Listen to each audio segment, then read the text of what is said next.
Have you ever been asked to pay for a debt that wasn't yours, one signed by a parent, long gone, in a moment of desperation? What would you do if the price wasn't money, but your life? Clara Thompson was a quiet art teacher in a sleepy Vermont town, still grieving her father when a man in a tailored suit arrived at her door with a contract older than her adult life.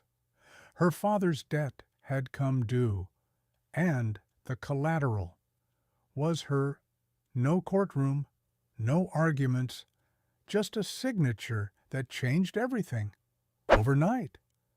Clara was sent to live with Elias Kingsley, a man whose heart was as sealed as the mansion he kept locked tight behind stone walls and silence. He didn't ask for her love. He only demanded her presence. But life rarely follows the terms we write on paper. What would you choose, duty or freedom? Silence or a chance at something real? This is a story about contracts that turn into vows and hearts that find their way home in the most unexpected places. If this story touches you, leave a like so we know you're listening.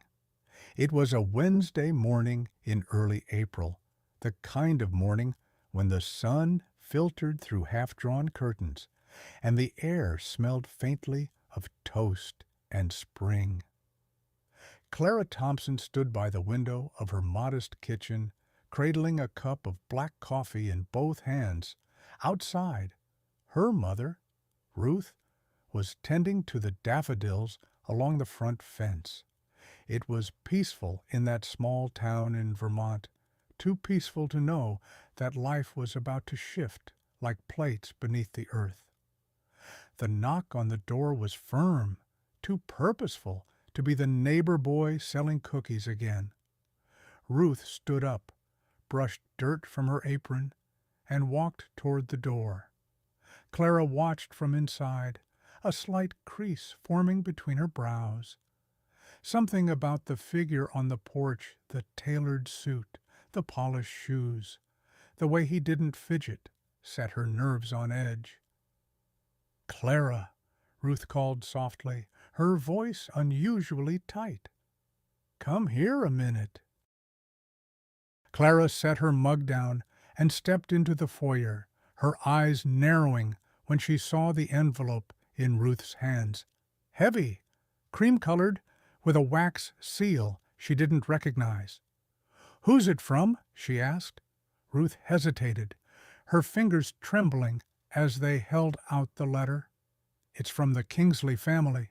Clara blinked. That name rang bells old, echoing ones. Her father had spoken of them once. Wealthy, untouchable, dangerous. "Open it," Ruth whispered. The seal cracked with a reluctant sound. Clara unfolded the letter, her eyes scanning the words once, then again, and a third time, because the words didn't make sense. They couldn't be real. Her breath hitched. Is this some kind of mistake? But deep down, she knew it wasn't. Her father, Thomas Thompson, had taken a loan nearly 20 years ago, a desperate loan, when the shop was going under and the hospital bills were piling up. He had always said he paid it off. He had lied. The letter was clear. The original agreement stated that should the debt go unpaid, a personal guarantee would be enforced, and Thomas, in his desperation, had named his daughter as collateral. "No," Clara said, her voice barely audible. "No, this can't be legal. It's signed," Ruth said, her voice breaking, "and notarized. He must have thought they'd forget, but they didn't," Clara whispered. "They're calling in the debt now." A second envelope sat beneath the first, marked with the Kingsley crest. Inside was a brief, formal note. "Miss Clara Thompson." Per the terms outlined in the contract dated May 3, 2007, and due to non-payment in full, the estate of Thomas Thompson is required to fulfill the personal guarantee listed therein. You are requested to appear at Kingsley Manor on April 10th at 10:00 a.m. for the formal proceedings. Please be advised that non-compliance may result in legal escalation. E.K. E.K. Clara frowned. That must be Elias Kingsley. Ruth nodded, lips pale. They say he's heartless now, ever since. She didn't finish the sentence. Clara walked back to the kitchen and sat down slowly, her hand still holding the paper that now felt heavier than lead. The chair creaked under her, a familiar sound in a world that suddenly felt unfamiliar. The walls of the house that once felt safe now felt like they were closing in. I can't just go, Clara said. They can't make me marry someone. No, Ruth said quietly, but they can take everything else. The house, the car, my pension. Your father left us nothing but this. Clara clenched her jaw. There had to be a way out. There had to be someone she could call, some lawyer who could overturn it. But she knew better. The Kingsleys didn't make threats. They made arrangements, and the world seldom questioned them. That night, Clara didn't sleep. She stared at the ceiling, counting each creak and groan of the house as if it might anchor her to reality. But by morning, reality had arrived in the form of a black SUV pulling up to the curb. Elias Kingsley didn't knock. He stood on the porch with the kind of authority that didn't need introductions, tall, dressed in slate gray, and with eyes so pale they seemed carved from winter itself. He looked at Clara like he was measuring a painting an asset to be valued, not a person to be known. "Miss Thompson," he said, his voice like gravel smoothed by silk. "You've read the letter?" Clara stood tall, despite the storm raging in her chest. "I did. Doesn't mean I agree. A contract is a contract. Your father's signature is binding, even if he's gone, especially if he's gone." Clara narrowed her eyes. "And what exactly are you getting out of this, a wife who didn't choose you?" Elias tilted his head slightly, the shadow of something amusement pain passing through his expression. "I'm not looking for choice," he said. "Just compliance." He handed her another envelope. Inside was a plane ticket, a schedule, a pre-signed marriage license. "You have 48 hours," he said. "Use them wisely." He turned and walked away, not sparing her or Ruth another glance. And, just like that, Clara's life no longer belonged to her. Elias Kingsley didn't believe in fate. He believed in structure, in silence, in walls built so high that nothing from the outside could touch what remained inside. He had spent the last 12 years mastering the art of emotional invisibility, never too warm, never too cold, just enough civility to keep the world at bay. Kingsley Manor stood as proof of that discipline, perched atop a ridge just outside Ashwood County. The estate was more fortress than home. Acres of pine trees muffled sound from the highway below, and every window reflected the sky, like mirrors never letting the inside be seen. At 39, Elias had built his empire with the same precision he used to arrange his cutlery, everything in place, everything with purpose. His wealth wasn't inherited. It was constructed brick by brick, deal by deal. And yet, no amount of earnings had silenced the echoes of a betrayal that still haunted his every step. Lillian Hart, her name, even now, felt like broken glass beneath his skin. She had entered his life like a spring storm soft at first, with eyes full of admiration and a voice like velvet. But when she left, she took more than his heart. She took trust.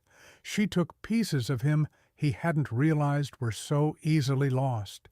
He hadn't spoken her name aloud in 7 years. So, when the contract resurfaced, the one buried in the legal ashes of his old dealings with Thomas Thompson, Elias didn't hesitate. He activated it, not because he needed a wife, certainly not for companionship. He did it because order required closure, and Thomas had died without paying what was owed. That morning, after leaving Clara Thompson's house, Elias returned to his study with a glass of scotch and a quiet mind. The girl had stood her ground, he noted. There was something in her gaze, not defiance exactly, but strength, the kind that didn't need volume, the kind that didn't flinch. It irritated him. He didn't want strength. He wanted silence, simplicity. But then she hadn't cried. Not once. Not even when her voice cracked. He sat in the leather chair that faced the fireplace, though no fire burned today. On the desk beside him sat a framed photograph he kept turned face down. He didn't look at it. He never did.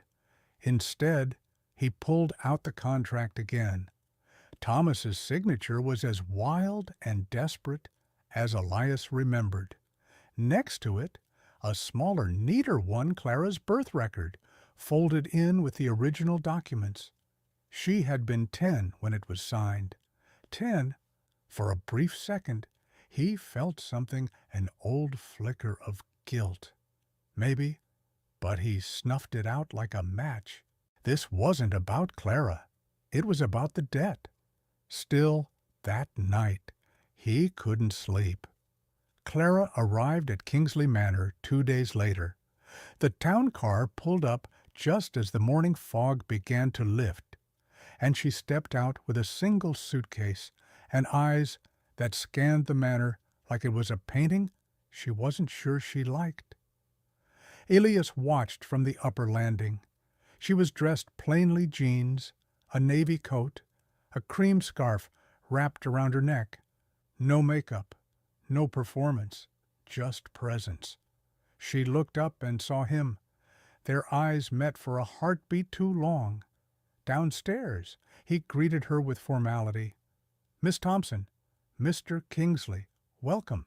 "If that's what this is," she replied, not unkindly. He gestured toward the marble staircase. "Rosa will show you to your room. We'll discuss logistics after lunch." "No need for small talk," she asked. "I find it wastes time." She followed Rosa, their footsteps echoing like soft questions along the corridor. Elias stood still until the sound faded. In his study, he reread the clause that made this arrangement possible, the one that allowed for a non-romantic, legally binding union in the event of default. No intimacy required, no affection expected. Just a transaction. Simple, neat, except Clara wasn't simple. She wasn't loud, but she filled the room somehow. Her silence wasn't submission, it was observation. She wasn't there to argue, but she wasn't folding either. He found that troubling. Lunch was served in the dining room that could seat 20, though only 2 places were set. Clara took her seat quietly. Elias noticed the way she held her fork delicately, but with control. She didn't ask about the food. She didn't ask about the house. She just looked out the window between bites, as if counting the trees. After a few minutes, she spoke. "Why me?" He didn't answer at first. She tried again. "You could have let it go. No one would have blamed you." "That's not how debt works," he said flatly. "No," she replied, "but that's how mercy does. The words sat heavy between them. "I'm not merciful, Miss Thompson. I'm startin' to see that." He met her gaze. She didn't flinch. Elias picked up his wine glass and studied the deep red swirl. "You think I'm cruel. I think you're grieving, just differently." The silence stretched. "You don't know me," he said finally. "Not yet," she answered. That night, Elias stood by the window of his study as moonlight poured like silver across the hardwood floor. He watched Clara cross the lawn, her coat pulled tight against the wind. She paused under the old elm tree near the greenhouse, then tilted her head back to look at the stars. She didn't belong here, and yet she stood like she did. For the first time in years, Elias felt something shift, not warmth, not attraction, a question. What if this woman, this stranger, was not another problem to be solved, but the one mirror that wouldn't break when he finally looked into it? Kingsley Manor was a place where sound didn't linger. It was too large, too pristine, too carefully designed to let anything echo for long. The walls were thick, the windows sealed, the ceiling stretched so high they seemed to hush even footsteps. Clara noticed it her first full day there. How even the ticking of the old grandfather clock in the hallway sounded muted. How the sun filtered through the glass not to warm the room, but only to light it. There was no warmth here, not in the colors, not in the air, not in him. Elias had disappeared into his study after their brief lunch, re-emerging only for dinner, which was served promptly at 7. Rosa, the housekeeper, escorted Clara to the dining room, where she found the table set again for two, far apart at opposite ends. She considered the absurdity of the space. 20 feet of polished mahogany between two plates of roast chicken and rosemary potatoes. When Elias entered, he didn't say hello. He simply nodded, took his seat, and began eating. For several minutes, only the sound of silverware broke the silence. "I hope you don't expect me to live like a ghost," Clara said finally, her tone even, but pointed. Elias looked up, surprised. "Excuse me? You haven't asked where I'd like to set up my things. You haven't told me what your expectations are. You haven't even asked if I'm allergic to anything. You just placed me in a room and vanished. I assumed you preferred space. Space is not the same as isolation." He set his fork down, wiped his mouth slowly. "Clara, this isn't a traditional arrangement. I thought we were clear on that." She nodded. "We are, but that doesn't mean I have to disappear into the walls." Elias studied her, not with anger, but with a kind of quiet curiosity. "No," he said at last, "I suppose it doesn't."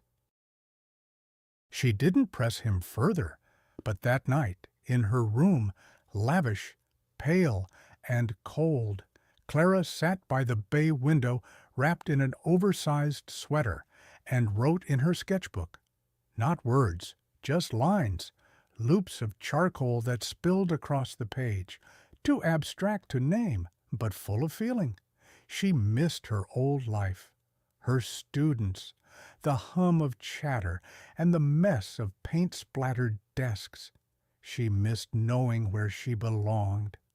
But Clara was not a woman who gave up easily. She was raised to believe that even the coldest winters ended eventually, and sometimes the hardest soil yielded the richest bloom. The next morning brought a thick fog, blanketing the grounds like a veil. Clara wandered downstairs in search of coffee, barefoot, her flannel pajama pants trailing slightly on the polished floor. She found the kitchen empty, but a cup had been left on the counter, still warm, still steaming. A small note rested beside it. 2 sugars, no cream. Our Clara smiled faintly. Rosa had been paying attention. As she sipped, the back door creaked. Elias stepped in, hair damp from morning dew, sleeves rolled up. He looked surprised to see her. "Early riser?" he asked. She nodded. "Coffee helps." He didn't smile, but there was something gentler in his expression. He moved to pour himself a cup. "Do you always patrol the grounds before sunrise?" she asked. "It clears the mind." She tilted her head. Of what he didn't answer right away. "Noise," he said finally. "Memories." Clara nodded, understanding more than she let on. Later that day, Clara explored the manor on her own.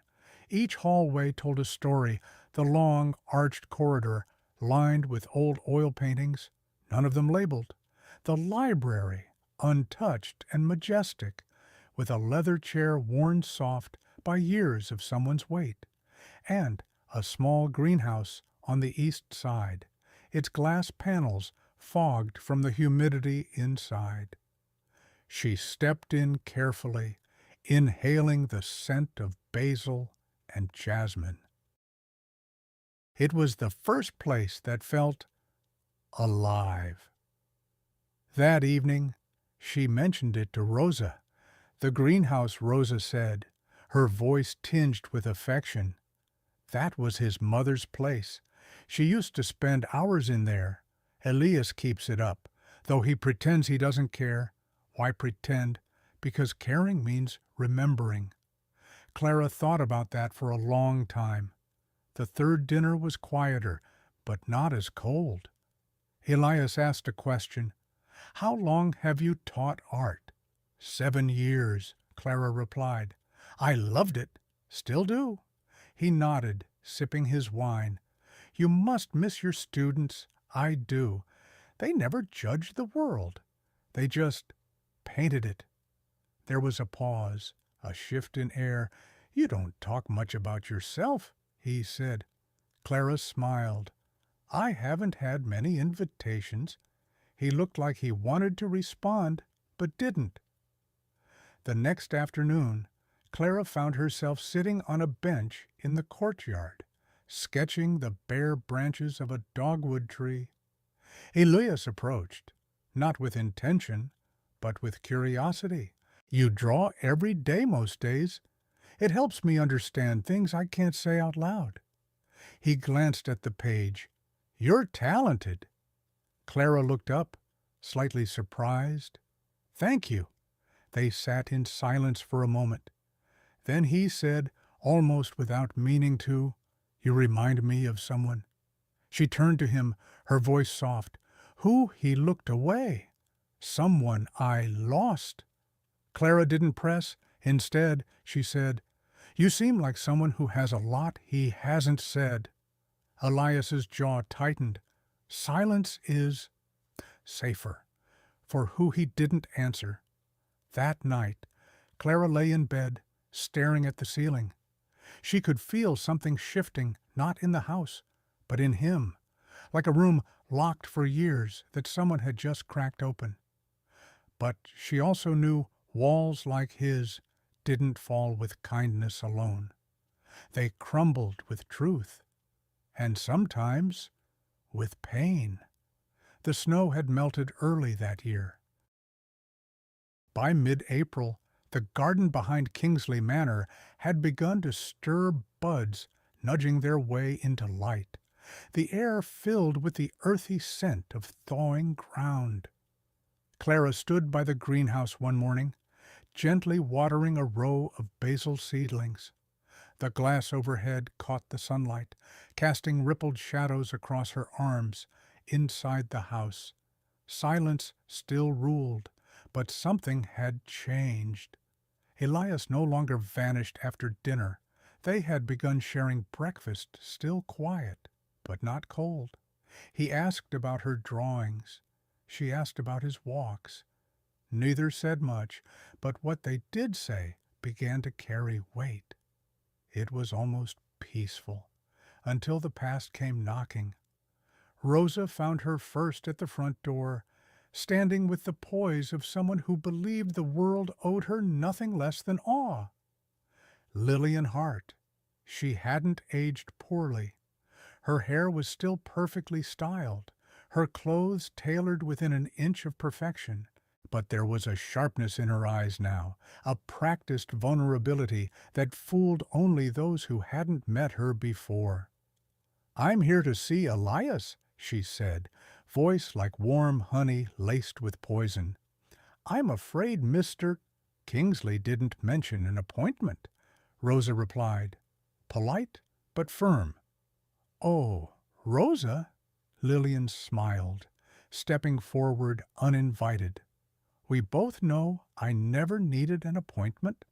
The click of her heels on the marble echoed through the foyer like a memory returned. Clara stepped out of the reading room just in time to see her. The woman paused mid-step, taking in the unfamiliar presence. "And you are Lillian?" asked, eyes scanning Clara from head to toe. "Clara Thompson," Clara said calmly. "And you history," Lillian replied, smiling tightly. Just then, Elias entered the hall. He froze, his gaze locked on Lillian, and, for a moment, the air between them thickened, memories flooding in like a tidal wave. "What are you doing here?" Elias asked, his voice dangerously low. Lillian's demeanor softened instantly. "I needed to see you. Please, it's been so long." "You don't belong here," he said. "I made a mistake. Elias, I see that now." He didn't answer. Clara could see the battle behind his eyes. Anger, confusion, something darker. "You're married now," Lillian gestured toward Clara with disbelief. "I am," Elias said, his voice flat. To her, Lillian scoffed. "She looks like a school teacher." "I was," Clara said, "until your name showed up in a contract." That shut Lillian up for a second. Her eyes narrowed. "So, this is a business deal." Clara didn't reply. She didn't need to. Elias turned to Rosa. "Please show Miss Hart to the guest lounge. I'll speak with her briefly." Clara watched them disappear down the hall, her heart thudding not with jealousy, but with dread. Something told her this ghost wasn't just passing through. The conversation behind closed doors didn't last long. When Elias returned, his face was unreadable. "She's leaving tomorrow," he said simply. Clara nodded. "Why did you let her in?" "Because sometimes," he said, "you have to face what broke you to know if you're still broken." She didn't press, but later that night she found him in the greenhouse, standing motionless among the herbs. Was she the one, Clara asked quietly. Elias didn't look at her. "She was the mistake I kept making." "What did she do?" He hesitated. "She convinced me love was control, that vulnerability was weakness, and I believed her until the day she took everything she could and left." "That's not love," Clara said. "No," Elias agreed. "But it was all I knew." The next morning, Lillian was still in the lounge, flipping through a magazine as if she owned the place. Clara approached her with calm resolve. "Leaving soon?" she asked. Lillian looked up, smiling falsely. "We'll see." Clara took a seat opposite her. "I know what this looks like," Lillian said. "You think I'm here to destroy something?" "I'm not." "Then what are you here for closure?" Lillian said sweetly. "Elias and I were more than a fling. We were meant to be. You were cruel to him. I was honest." Clara studied her. "There's a difference between honesty and cruelty." Lillian leaned forward. Do you really think you're the first to fall for his broken charm? You're just convenient. Clara, a warm body in a cold house. Clara didn't flinch. I'd rather be honest and inconvenient than hollow and polished. She stood to leave. Goodbye. Miss Hart, later that evening, Elias found Clara in the library. She was curled up in a chair, reading a worn paperback. She's gone, he said. Clara nodded. Good. He hesitated at the doorway. You handled her well. I've dealt with shadows before. He walked closer. I don't want shadows between us. Then, don't create them, she said softly. He exhaled, sitting across from her. She was my past, Clara, but she no longer defines me. You say that, Clara replied, closing the book. But do you believe it? He didn't answer right away. I'm learning. They sat in silence, but this time it was the kind that carried warmth, not distance. Spring deepened its hold on the estate. The trees, once bare and hesitant, now reached toward the sun with boldness. The air smelled like new beginnings, though inside Kingsley Manor, change was quieter, more cautious, like a door left slightly ajar, unsure if it should be opened fully. Elias had begun lingering after dinner. It wasn't anything dramatic. He didn't tell stories or make jokes, but he stayed. And when Clara asked about the estate's old oil paintings, he answered. When she laughed softly, not expecting him to notice, he did. One morning, over coffee, Clara found herself asking something she hadn't planned. Do you believe people can really change? Elias stirred his coffee slowly. Not easily, but yes. She nodded, watching the steam curl from her cup. I ask because I used to know who I was. You still do, he said quietly. You're just in a place that wants to make you forget. Clara looked at him, surprised. That's surprisingly kind. I didn't mean it to be. Yes, you did, she said, and smiled just slightly. He didn't smile back, but his silence was no longer armor. It was hesitation, maybe even hope. That afternoon, Clara returned to the greenhouse. She brought with her a small tin of charcoal pencils and a fresh sketchbook. The warmth inside the glass walls felt honest, almost like being back in her classroom. She began to draw without thinking, lines blooming into shapes, moments forming from memory, a child's laugh, the curve of a willow tree, her mother's tired hands washing dishes in a too-small kitchen. She didn't notice Elias standing outside until he cleared his throat. I didn't mean to interrupt, he said. You didn't. She smiled. Come in. He hesitated, then stepped inside, his eyes scanning the space as though it held secrets. I haven't been in here since my mother passed, he said.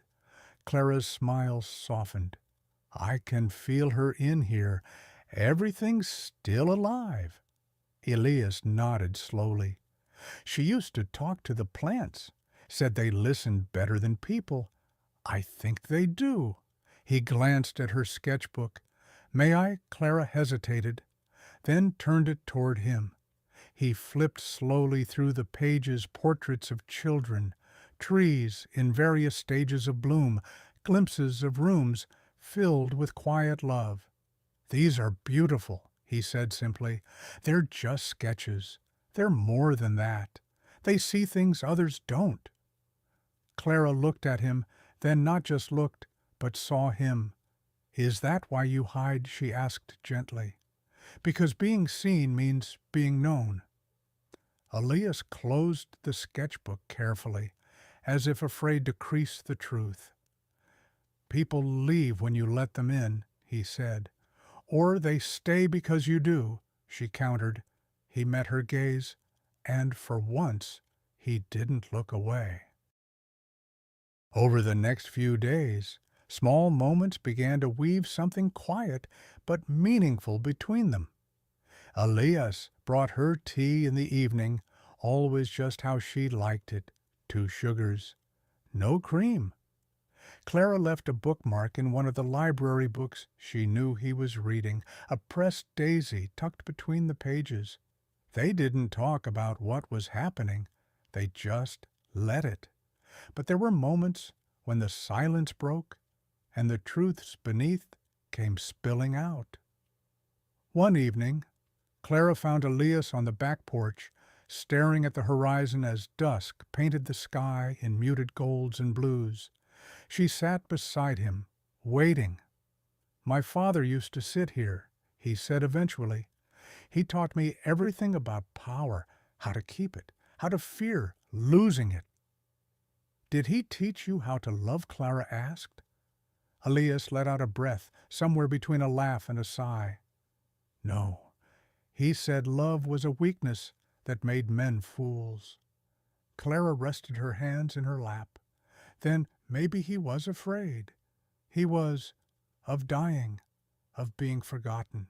"And you?" Elias looked at her, the fading light casting soft shadows across his face. "I'm afraid of not knowing what's real."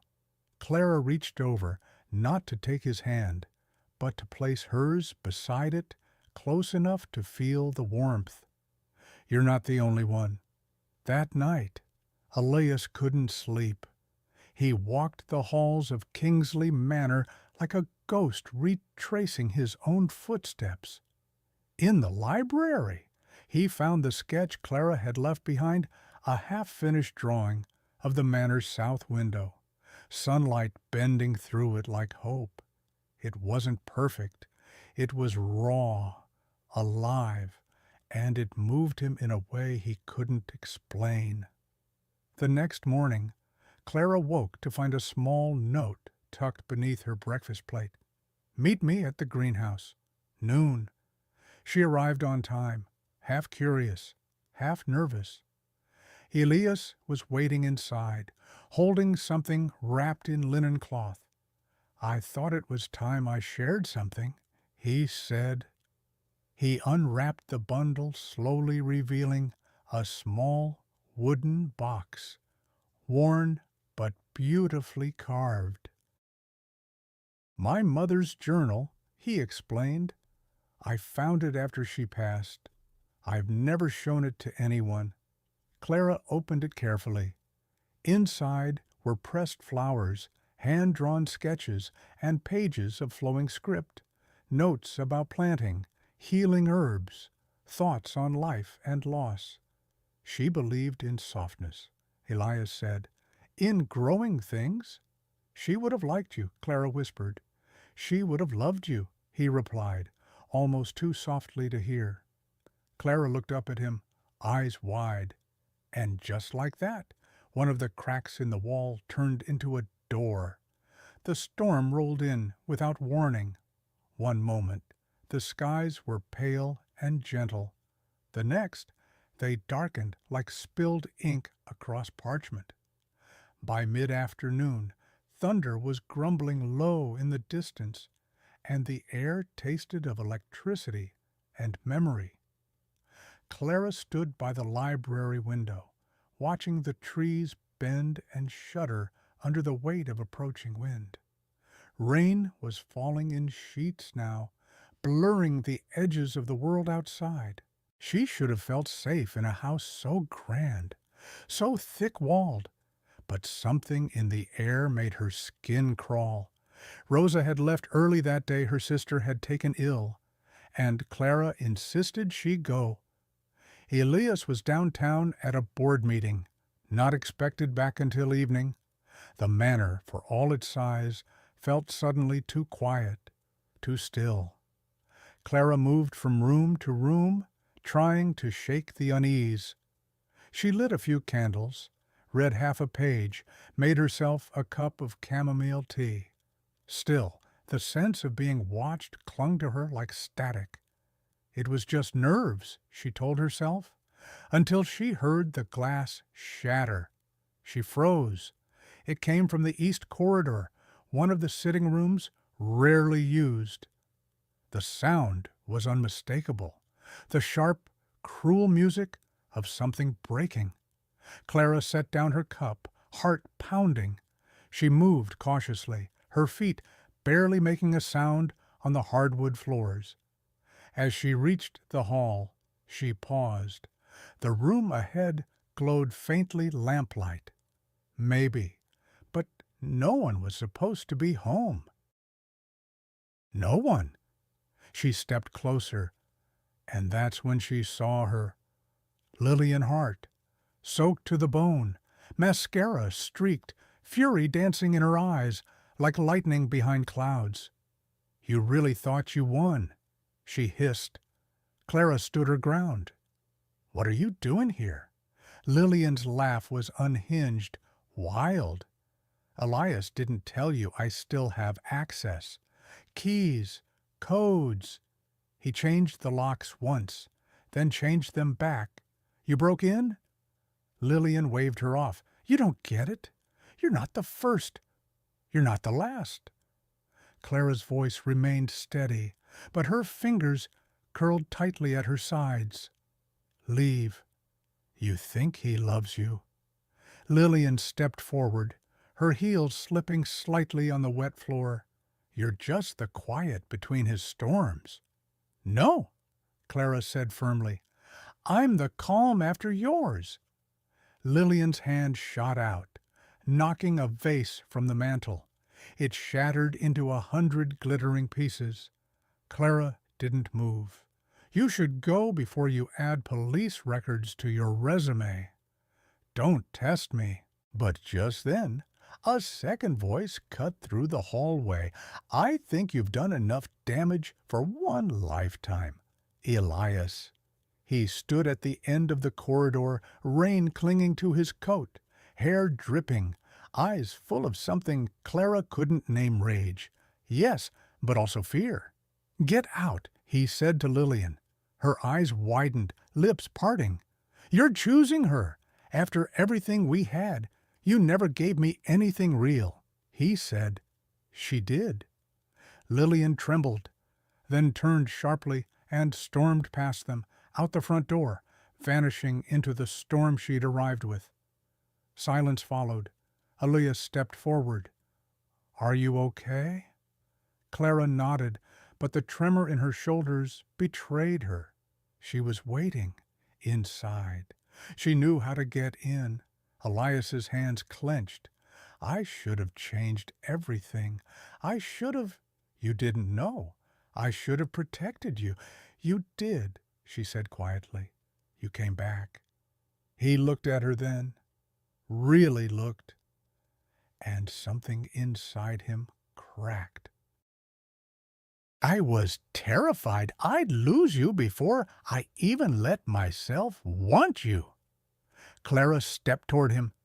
"Then stop pretending you don't." He didn't answer, not with words, but with movement. Elias reached out slowly, cupping her face as if afraid she'd vanish. His thumb traced a raindrop that had fallen from his own skin to hers. "I don't know how to do this," he whispered, "to feel this." "Then we'll learn together," she replied.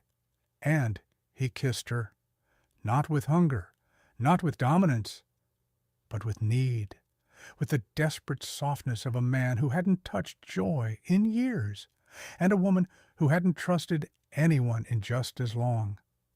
That night, the storm raged louder than ever, but inside the manor, warmth bloomed. They sat together by the fire, wrapped in a blanket, not speaking much, just breathing, letting time pass like waves against the shore. Elias held her hand the entire time. Clara leaned her head against his shoulder. In the quiet, something unspoken settled between them, not a promise, not yet, but a beginning, a choice. In the early hours of morning, Clara found herself unable to sleep.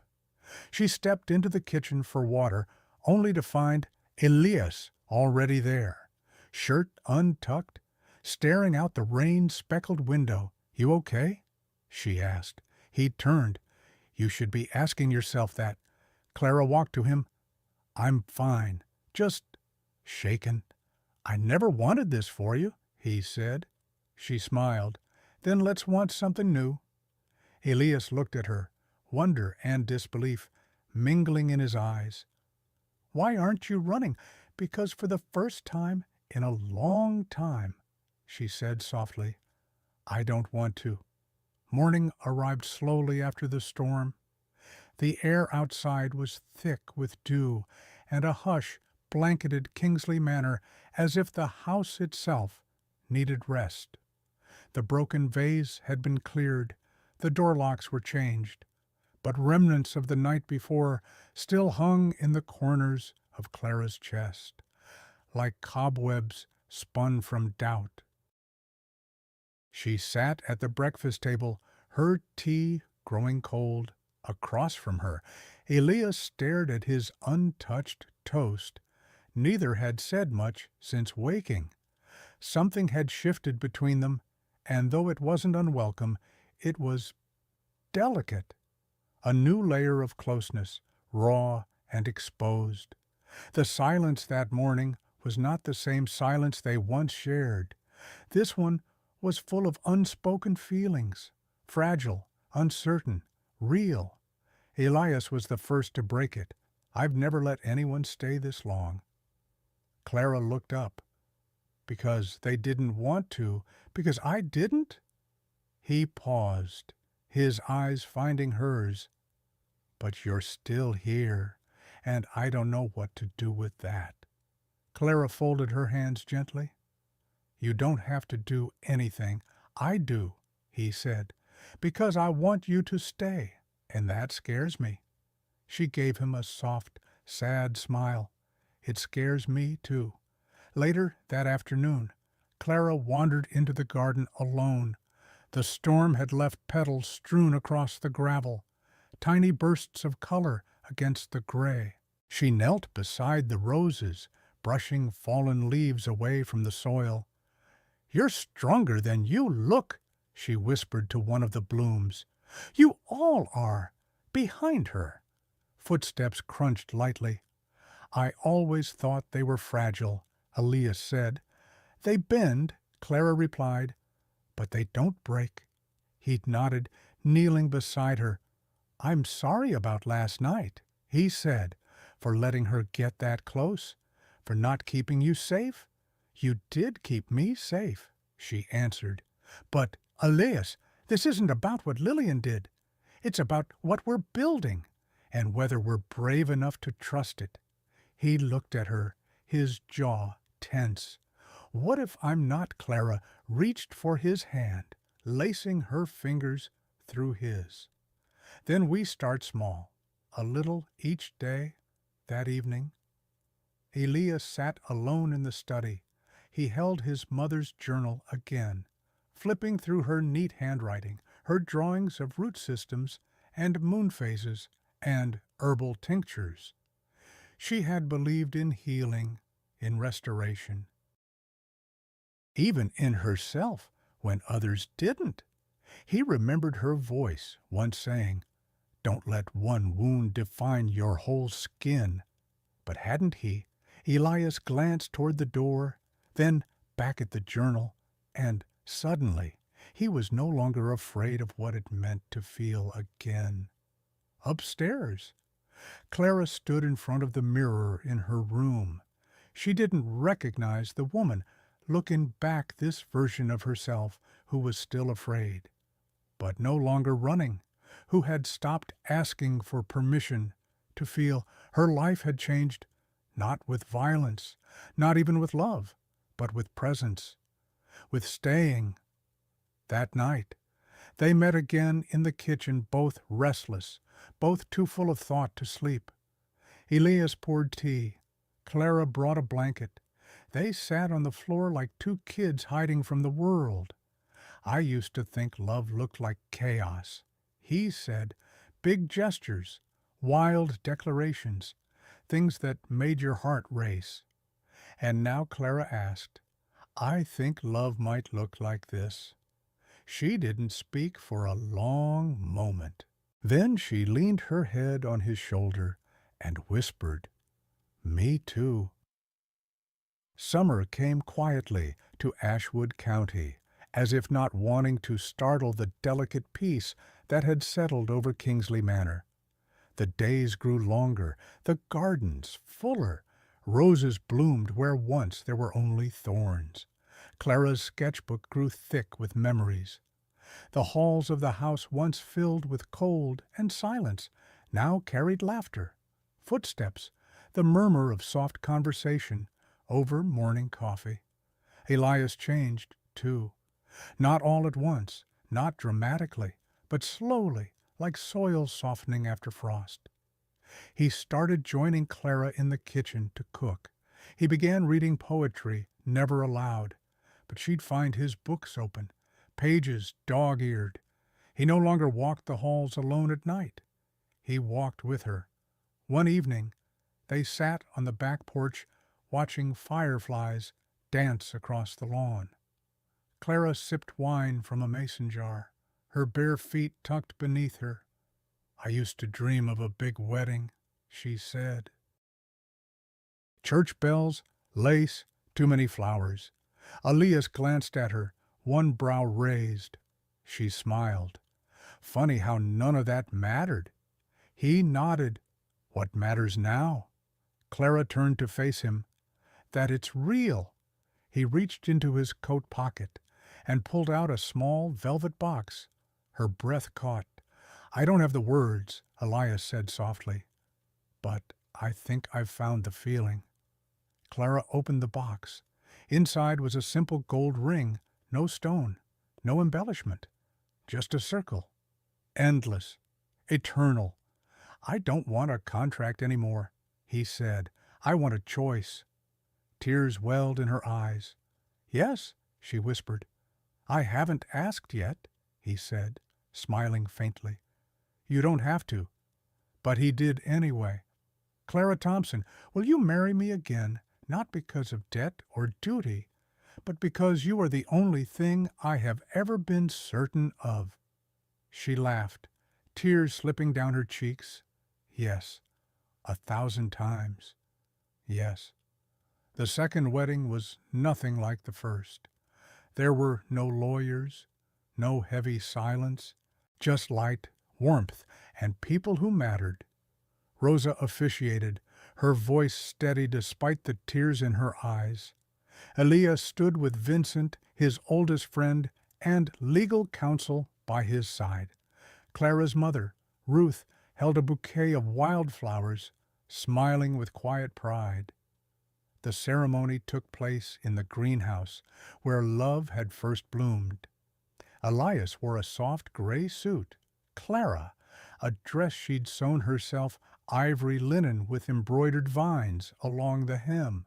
Her hair was pinned back with rosemary and baby's breath. There were no grand declarations, just truth. I vow, Elias said, to be your peace, not your storm. And I vow, Clara replied, to be your home, not your burden. They kissed, gentle and sure, and the guests few, but full of heart, rose to their feet in applause. Later, at dusk, Clara and Elias danced alone in the library. No music played, just the sound of wind through the open windows and the soft rhythm of their breath. Do you regret it? Clara asked, her voice barely above a whisper. How we started! Elias looked at her, his hand resting lightly at the small of her back. No, he said, because it brought me you. She smiled, pressing her cheek to his chest. And you, my love, he whispered, are worth every broken piece it took to find something whole. In the months that followed, the manor transformed, not just in structure, but in spirit. Clara opened a small art studio in town. Children came after school, their laughter echoing down the streets. Elias, now a silent partner in her dream, often visited sometimes with snacks, sometimes just to sit and watch. People began to speak differently about Elias Kingsley, not as the ruthless billionaire, but as the man who had been quiet too long and finally found his voice. They never talked much about the past. It wasn't ignored. It simply didn't hold them hostage anymore. Because every morning, when Clara reached for Elias across the sheets, and every night, when he whispered good night against her hair, they chose again and again and again. Because in the end, love wasn't just about grand gestures. It was about staying through storms and silence, through pain and fear, through broken promises and new beginnings. And sometimes, just sometimes, love could begin in the most unlikely place and grow roots deeper than anyone ever thought possible. Sometimes life places us in situations we never chose, tied to the past, bound by choices made by others. But even in those moments, we are not powerless. What we do next is ours to decide. Clara and Elias's story reminds us that healing doesn't always come with grand gestures. Often, it begins in silence, in staying, listening, and choosing to see beyond someone's walls. Trust, when broken, can be rebuilt not all at once, but gently, with patience and truth. For those of us who've lived long enough to carry both love and regret, this story is a quiet whisper. It's never too late to begin again. Even after loss, even after betrayal, love, real love, may not always knock loudly. It may arrive in the quiet, in a hand held, in a vow rewritten from the heart. And if we're willing to stay, not to fix someone, but to see them, we may just find that the most beautiful connections are born not from perfection, but from courage. Thank you for spending your time with us and for opening your heart to this story. If it touched something deep within you, if you saw a part of yourself in Clara or Elias, we'd be truly grateful if you'd let us know. Please share this story with someone who might need it. And don't forget to subscribe to our channel for more heartfelt journeys that speak to the quiet corners of the soul. Because sometimes all it takes is one story to feel seen